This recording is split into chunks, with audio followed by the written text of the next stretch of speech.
வணக்கம். விபுதர் IAS academy சார்பில் நம்ம முகலாயர்கள் டாபிக் பார்த்துட்டு இருக்கோம். ஸோ அதில் இப்போ இன்னைக்கு பார்க்கக்கூடிய இந்த வீடியோவில் என்ன பார்க்க போறோம் அப்படின்னா, முகலாய அரசர்களும் அவங்களுடைய நூல்களும் அந்த நூல்களை இயற்றியது யாரு அப்படிங்கிறத பார்க்க போறோம். ஸோ முகலாய அரசர்கள் ஒவ்வொருத்தரும் தங்களுடைய வரலாற்று நூல்களை என்ன செஞ்சிருப்பாங்க அப்படின்னா பதிவு பண்ணியிருப்பாங்க. ஸோ அப்படி பதிவு செய்யப்பட்ட முக்கியமான நூல்கள் தான் பார்க்க போறோம். அதுல முகலாய அரசர்களை முதல்ல நம்ம பார்க்கக்கூடியது யாருன்னா பாபர். ஸோ ஜாகிருதீன் முகமது பாபர் பார்த்தீங்கன்னா இந்தியாவில் ஆட்சி செய்து அவருடைய அனுபவங்களை பத்தி ஒரு நூலை தானே இயற்றுதாரு. அதுக்கு பேர் சுயசரிதை நூல் அப்படின்னு சொல்லுவாங்க. துருக்கி மொழியில அவர் இயற்றிய நூலுக்கு பேர் தான் துசுக்கி பாபரி அப்படின்னு சொல்லுவாங்க. தமிழ்ல அந்த நூலை என்ன சொல்லுவாங்க அப்படின்னா பாபர் நாமா அப்படின்னு சொல்லுவாங்க. ஸோ நாமா அப்படிங்கிறது எல்லா அரசர்களும் தன்னுடைய பேருக்கு பிறகு சுட்டிக்கூட ஒரு முக்கியமான வரலாற்று நூல்களுடைய பேரை தான் நாமா அப்படின்னு சொல்லுவாங்க. ஸோ வரலாறை பதிவு பண்ணுவதற்காக தன்னுடைய பேருக்கு பின்னாடி அவங்க என்ன பண்ணிக்கிறாங்கன்னா நாமா அப்படிங்கிற பேர்ல என்ன பண்ணிருப்பாங்க பதிவு பண்ணுவாங்க.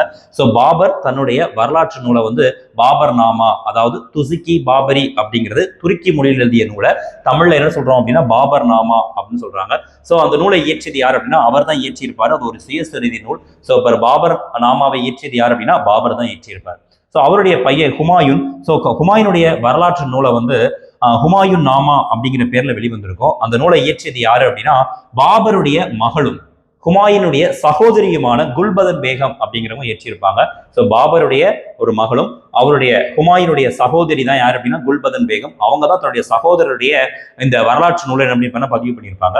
ஸோ ஹுமாயூனுடைய பையன் தான் யார் அப்படின்னா அக்பர். ஸோ அக்பர் ஒரு சிறப்பான ஒரு ஆட்சியாளர். ஸோ முகலாய ஆட்சியில பார்த்தீங்கன்னா இந்து மற்றும் இஸ்லாமிய ஒற்றுமையை முன்னெடுத்த ஒரு முக்கியமான ஒரு பேரரசர் தான் யார் அப்படின்னா அக்பர் அப்படின்னு சொல்லுவாங்க. அக்பருடைய வரலாற்று நூலை பார்த்தீங்கன்னா அக்பர் நாமா அயனி அக்பரி அப்படிங்கிற பேர்ல வெளிவந்திருக்கும். ஸோ என்ன இரண்டு நூல்கள் அப்படின்னு கேட்டீங்க அப்படின்னா அக்பர் நாமா அக்பருடைய வரலாற்றை பற்றி சொல்லக்கூடிய ஒரு முக்கியமான நூல்.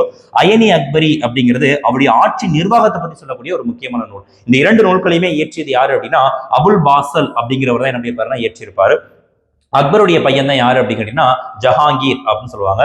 ஸோ ஜஹாங்கீருடைய வரலாற்று நூலை அவர் தான் பதிவு பண்ணியிருப்பாரு. அதுவும் ஒரு சுயசரிதை நூல். ஸோ இந்த நூலுக்கு பேரும் துசுக்கி ஜஹாங்கரி அப்படின்னு சொல்லுவாங்க. ஸோ தமிழ்ல அதுக்கு பேர் என்ன பேருன்னா ஜஹாங்கீர் நாமா அப்படின்னு சொல்லுவாங்க.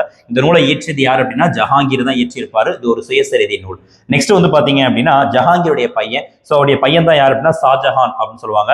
ஸோ முகலாய ஆட்சியினுடைய ஒரு மிகச்சிறந்த ஒரு ஆட்சியாளர் ஒருத்தர் யார் அப்படின்னா ஷாஜஹான் சொல்லலாம். முகலாய ஆட்சியினுடைய பொற்காலம் ஷாஜஹானுடைய ஆட்சி காலம். ஸோ அவருடைய வரலாற்று நூலும் பார்த்தீங்க அப்படின்னா இரண்டு பேர் என்ன பண்ணியிருப்பாங்கன்னா பதிவு பண்ணியிருப்பாங்க. ஸோ அதுல ஷாஜஹானுடைய வரலாற்று நூலான ஷாஜஹான் நாமாவை இயற்றியது யார் அப்படின்னா இனாயத் கான் அப்படின்னு சொல்லுவாங்க. இது நம்முடைய எத்திக்ஸ் புக்ல கொடுத்திருப்பாங்க. ஸோ ஷாஜஹானுடைய வரலாற்று நூல் தான் என்ன அப்படின்னா ஷாஜஹான் நாமா இயற்றியது இனாயத் கான்.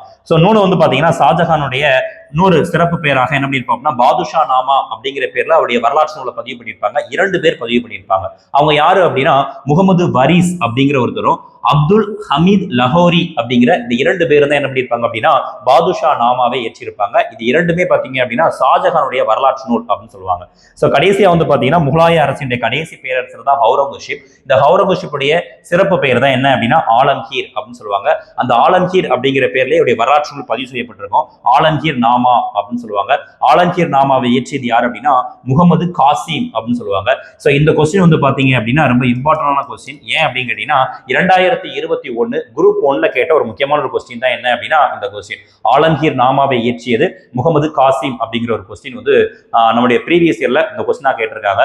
ஸோ இதெல்லாம் பாத்தீங்க அப்படின்னா முகலாய அரசர்களும் அவங்களுடைய வரலாற்று சிறப்பு கொண்ட நூல்களும் அந்த நூல்களை இயற்றியது அப்படிங்கிற பேர்ல தான் நம்ம இப்போ அந்த வீடியோ நம்ம போட்டிருக்கோம். ஸோ இதே மாதிரி முகலாயர்களுடைய ரொம்ப யூஸ்ஃபுல்லான சில வீடியோக்களை நம்ம பார்க்கலாம் அடுத்தடுத்த கிளாஸ்ல. ஸோ நன்றி, வணக்கம்.